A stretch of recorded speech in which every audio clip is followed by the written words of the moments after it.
ανιψό του και γι' αυτό μπήκα στη σχολή δοκίμων.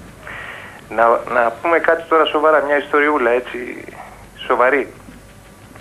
Ο Βασίλης ο Λάσκος, ο ήρωας του Δευτέρου Παγκοσμίου Πολέμου, το ξέρεις, τον έχεις ακουστά? Κάτι είπα προηγουμένως, άκουσες? Δεν σε πρόσεξα. Πρόσεχε τον Λάσκο, μίλας. Είναι θείος μου. Είναι θείος του. Είναι θείος ο Βασίλης ο Λάσκος. Αυτό είπε, ναι. Και το έγραψε ο Ορέστης ο Λάσκος στον Ναύαρχο Καρβέλη και μπήκα στη σχολή δοκίμων. Δείξε τη φωτογραφία εκεί με τον Βασιλιά Κωνσταντίνο που έχεις. Άστο.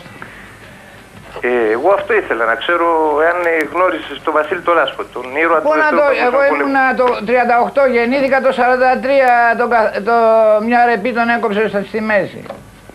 Γιατί και έδιωξε το πλήρωμά του και έμεινε μόνος του στο βαπόρι. Η ιστορία του Βασίλη του Λάσκου είναι γραμμένη με χρυσά γράμματα. Το ξέρω, φίλε μου. Το ξέρεις, αγαπητέ? Εγώ το ξέρω, άλλοι δεν το ξέρουν. Να πούμε και κάτι για την ιστορία, ότι ο κυβερνήτης του Y1 του υποβρυχίου Λάμπρος Κατσόνης, το δεύτερο υποβρύχιο μετά τον Παπα-Νικολή στο Δεύτερο Παγκόσμιο Πόλεμο, είχε πάρει το Χρυσό Σταυρό Ανδρείας από τον ίδιο τον Χίτλερ, ο Βασίλης ο Λάσκος.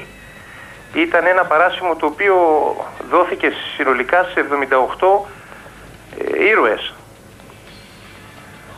Αυτό δεν ξέρω αν είναι γνωστό στο πολύ τον κόσμο.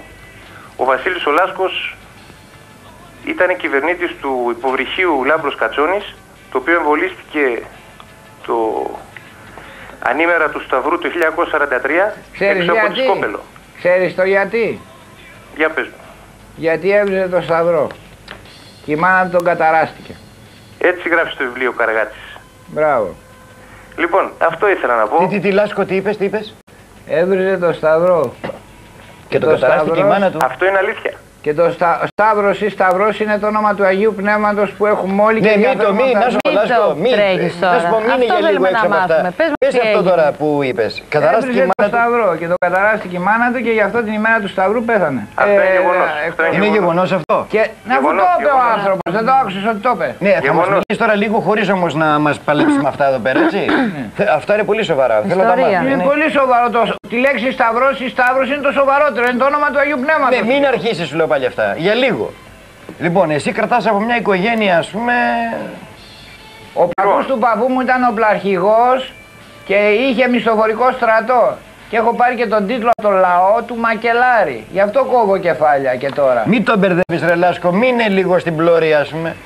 Μην μου τα μπερδεύεις λίγο. Έχεις μια ιστορία ολόκληρη, μην μπορούμε να τη συζητήσουμε. Πες μου κάτι. Κωστά. Μια στιγμή κάντο μερικές ερωτήσεις και σε παρακαλώ, μιας και ξέρεις την ιστορία. Ο Λάσκος ήταν τι ήσουν, πλοίαρχος, τι ήσουν? Σημεοφόρος. Σημεοφόρος. Τι θα πει σημεοφόρος? Είναι ο πρώτος βαθμός στο ναυτικό. Κωστά. Και τι κάνεις? Ο πρώτος αξιωματικός δηλαδή, όπως λέμε ανθιπολοχαγός. Πώς έριξες πλοίο έξω? Βρε τις εξυπνάδες τώρα με τις μου επιτρέπετε για να κλείσω? Ναι. Είναι τιμή σου εάν είσαι συγγενής του Βασίλη του Λάσκου, πραγματικά. Είναι. Είναι τιμή μεγάλη για σένα, αν είσαι συγγενής του Βασίλη του Λάσκου. Να ξαναπώ, γιατί θέλω να κλείσω, ότι ο Βασίλης ο Λάσκος ήταν κυβερνήτης του υποβρυχίου Λάμπρος Κατσόνης, το οποίο εμβολίστηκε το 1943 ανήμερα τη μέρα του Σταυρού. Γιατί δεν δουλεύαν οι μηχανές του, Και πώς αν δουλεύαν οι μηχανές του, το είχε βουλιάξει το γερμανικό πλοίο. Και πώς σκοτώθηκε ο Βασίλης ο Λάσκος? Έδιωξε όλο το πλήρωμά του. Έδιωξε το πλήρωμα, εμβολίστηκε και έμεινε μόνος στο βαπόρια πάνω και πολεμούσε με το κανόνι. Στο πυροβόλο του υποβρυχίου. Και όταν τον εμβολήσανε, το ρίξαν με ένα πολυβόλο και τον σκοτώσανε. Έταξε το πλήρωμα να αποχωρήσει από το υποβρύχιο και απάνω στο πυροβόλο του πλοίου σκοτώθηκε από τις ρηπές της φρεγάτας. Από ένα πολυβόλο ανθρώπου, ναύτη ήταν. Ένας ναυτικός Γερμανάρας. Και τιμήθηκε από το γερμανικό στρατό με το Χρυσό Σταυρό Ανδρείας, ο οποίος έχει απονεμήθηκε σε 78 ήρωες συνολικά. Και όταν πάτε στο Σκαραμαγκά, στο Σταυρό του Σκαραμαγκά, το πρώτο όνομα πάνω είναι του Βασίλη του Λάσκου. Μάλιστα. Και μας κυβερνάνε άνθρωποι που δεν έχουν πάει ούτε καν στρατιώτες. Τόσο ζώα είσαστε. Βάση περιπτώσει, είναι τιμή μεγάλη να είσαι συγγενής του Βασίλη του Λάσκου. Μα γι' αυτό μπήκα και στο ναυτικό. Λοιπόν, την καλησπέρα μου. Γεια σου.